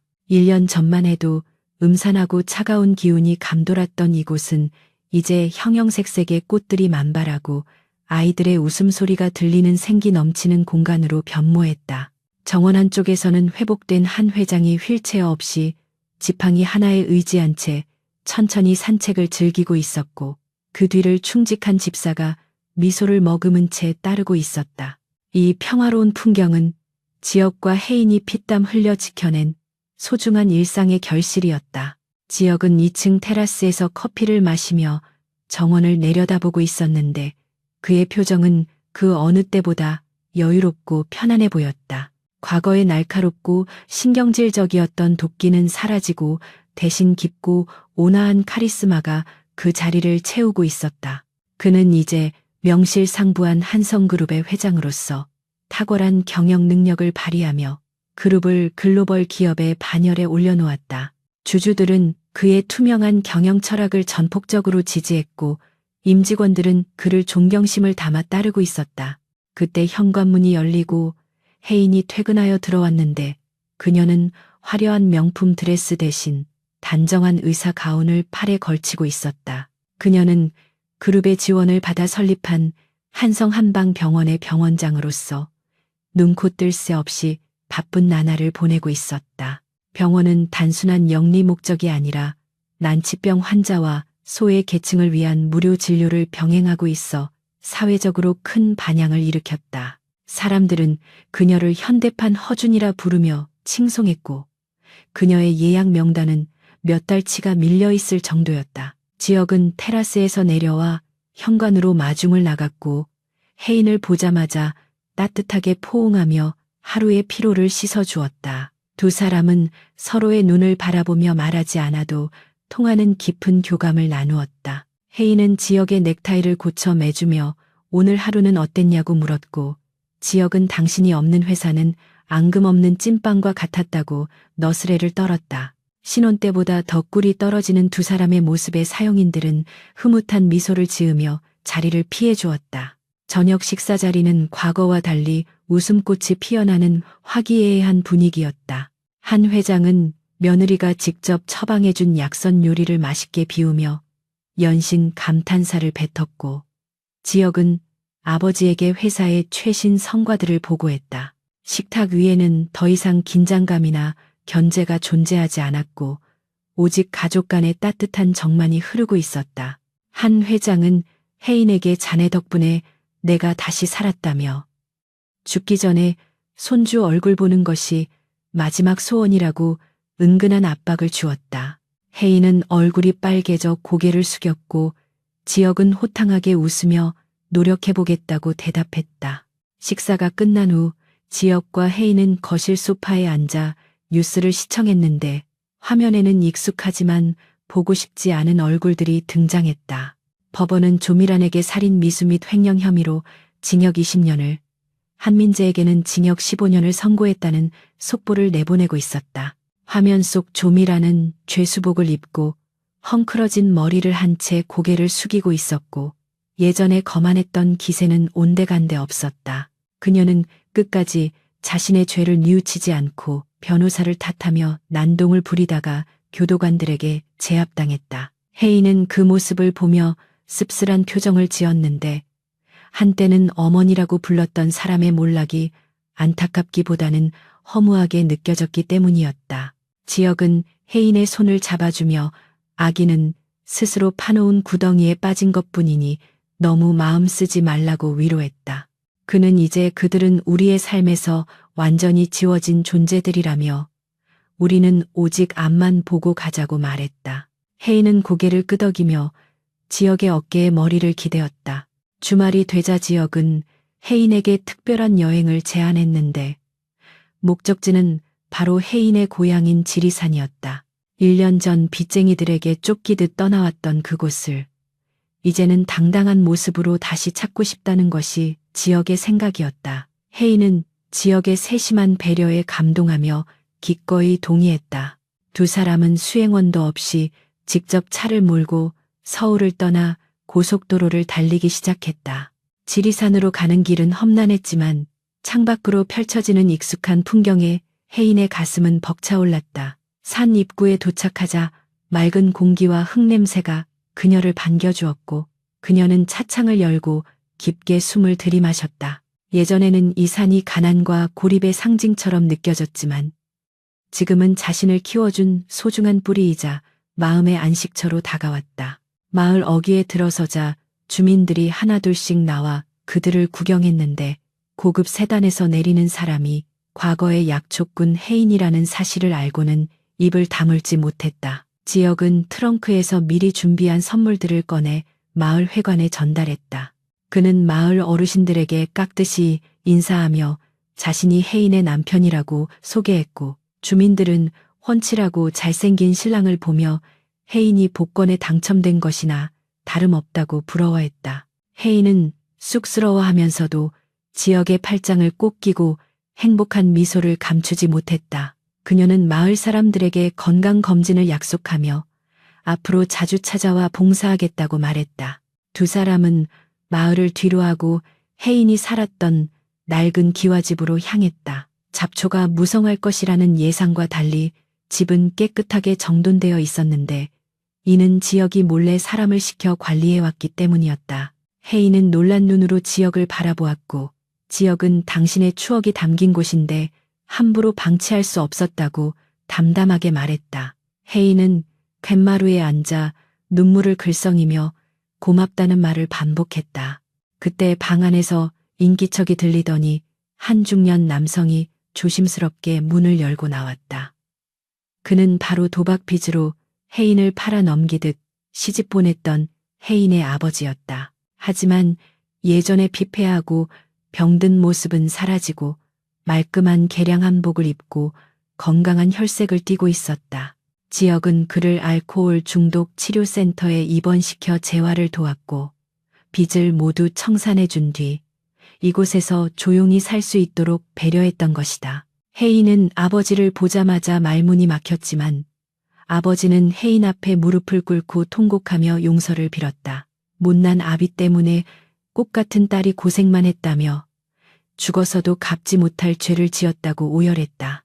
혜인은 잠시 망설이다가 아버지에게 다가가 그를 일으켜 세웠다. 그녀는 지난날의 원망이 완전히 사라진 것은 아니지만 이제는 모든 것을 용서하고 새롭게 시작하고 싶다고 말했다. 부녀는 서로를 부둥켜 안고 오랫동안 눈물을 흘렸다. 지역은 그 모습을 뒤에서 지켜보며 조용히 자리를 비켜주었다. 그는 마당 구석에 있는 약초 건조대로 다가가 말라가는 약초들의 냄새를 맡으며 지난 1년의 시간을 회상했다. 휠체어에 갇혀 죽어가던 자신을 살린 것은 바로 이 산골에서 자란 작은 소녀의 끈기와 사랑이었다. 그는 자신이 혜인을 구원한 것이 아니라 혜인이 자신을 구원했음을 다시 한번 뼈저리게 느꼈다. 저녁이 되자 세 사람은 평상에 둘러앉아 소박한 저녁 식사를 함께했다. 반찬은 산나물과 된장찌개가 전부였지만 그 어떤 호텔 코스 요리보다 맛있고 귀하게 느껴졌다. 아버지는 사위인 지역에게 직접 담근 약주를 한 잔 따르며 내 딸을 아껴줘서 고맙다고 투박하게 인사를 건넸다. 지역은 두 손으로 술잔을 받으며 혜인 씨는 제 생명의 은인이자 세상 전부라고 진지하게 대답했다. 밤하늘에는 별들이 쏟아질 듯 빛나고 있었고 풀벌레 소리가 배경음악처럼 깔렸다. 서울로 돌아오는 길, 혜인은 조수석에서 잠이 들었고 지역은 그녀의 자는 얼굴을 틈틈이 확인하며 안전운전을 했다. 그는 혜인의 배 위에 조심스럽게 손을 올려보았는데 사실 혜인은 얼마 전 임신 초기라는 사실을 알게 되었다. 아직 한 회장에게는 비밀로 했지만 곧 기쁜 소식을 전해드릴 생각에 지역의 입꼬리가 절로 올라갔다. 그는 태어날 아이에게 부끄럽지 않은 아버지가 되겠다고, 그리고 혜인에게는 평생 든든한 울타리가 되어주겠다고 다짐했다. 며칠 뒤 한성그룹 창립 50주년 기념행사가 성대하게 열렸다. 정재계 인사들은 물론 해외 귀빈들까지 참석한 자리에서 지역은 새로운 비전 선포식을 가졌다. 그는 단상에 올라 자신감 넘치는 목소리로 미래 전략을 발표했고 그의 옆에는 언제나처럼 혜인이 함께 서 있었다. 그녀는 우아한 기품과 지적인 매력으로 내조의 여왕이라는 찬사를 받으며 참석자들의 시선을 사로잡았다. 행사의 하이라이트는 지역이 혜인을 위해 준비한 깜짝 이벤트였다. 대형 스크린에는 지난 1년간 두 사람이 함께 걸어온 길을 담은 영상이 상영되었고 배경음악으로는 지역이 직접 연주한 피아노 곡이 흘러나왔다. 영상의 마지막 장면에는 나의 어둠을 밝혀준 유일한 빛. 이혜인에게 이 모든 영광을 바칩니다. 라는 문구가 새겨졌다. 혜인은 감동하여 손으로 입을 가렸고 장내에는 우레와 같은 박수가 쏟아졌다. 지역은 마이크를 잡고 혜인을 향해 돌아섰다. 그는 많은 사람 앞에서 다시 한번 사랑을 고백하며 당신이 없었다면 지금의 나도 한성그룹도 존재하지 않았을 것이라고 말했다. 그리고 그는 주머니에서 낡은 약초 주머니 하나를 꺼내 보였다. 그것은 혜인이 처음 시집 올 때 가져왔던 것으로 지역이 몰래 간직하고 있던 부적과도 같은 물건이었다. 그는 초심을 잃지 않고 언제나 당신의 곁에서 향기로운 사람으로 남겠다고 약속했다. 행사가 끝나고 두 사람은 행사장 옥상 정원으로 올라가 서울의 야경을 바라보았다. 화려한 불빛들이 마치 보석처럼 반짝이고 있었고 시원한 밤바람이 두 사람의 머리카락을 스치고 지나갔다. 지역은 혜인을 백허그로 감싸 안으며 귓가에 속삭였다. 시골 소녀가 재벌가 사모님이 된 소감이 어떠냐고 장난스럽게 물었다. 혜인은 피식 웃으며 고개를 돌려 지역과 눈을 맞췄다. 그녀는 재벌가 사모님이라는 타이틀보다 당신의 아내라는 이름이 100배, 1000배 더 마음에 든다고 대답했다. 그리고 자신은 여전히 지리산 약초꾼 이혜인이며 그 사실은 변하지 않는다고 당당하게 덧붙였다. 지역은 그런 그녀가 사랑스러워 견딜 수 없다는 듯 진하게 키스했다. 그들의 이야기는 세간의 신데렐라 스토리로 알려졌지만 사실은 평강공주와 온달 장군 이야기보다 더 치열하고 위대한 사랑의 서사시였다. 장애와 편견, 음모와 배신을 넘어선 그들의 사랑은 한성그룹이라는 거대한 성 안에서 가장 단단하고 빛나는 보석이 되었다. 앞으로 그들에게 어떤 시련이 닥쳐오더라도 두 사람은 맞잡은 손을 절대 놓지 않을 것이다. 멀리서 들려오는 도시의 소음조차 그들의 행복을 방해할 수는 없었다. 지역과 혜인은 서로의 체온을 느끼며 오랫동안 야경을 바라보았다. 그들의 뒷모습은 세상 그 무엇보다 아름답고 견고해 보였다. 강제로 맺어진 인연이 운명적인 사랑으로 완성되는 순간이었다. 이것으로 시골 소녀의 대가문 반전 성공기는 완벽한 해피엔딩으로 막을 내렸다.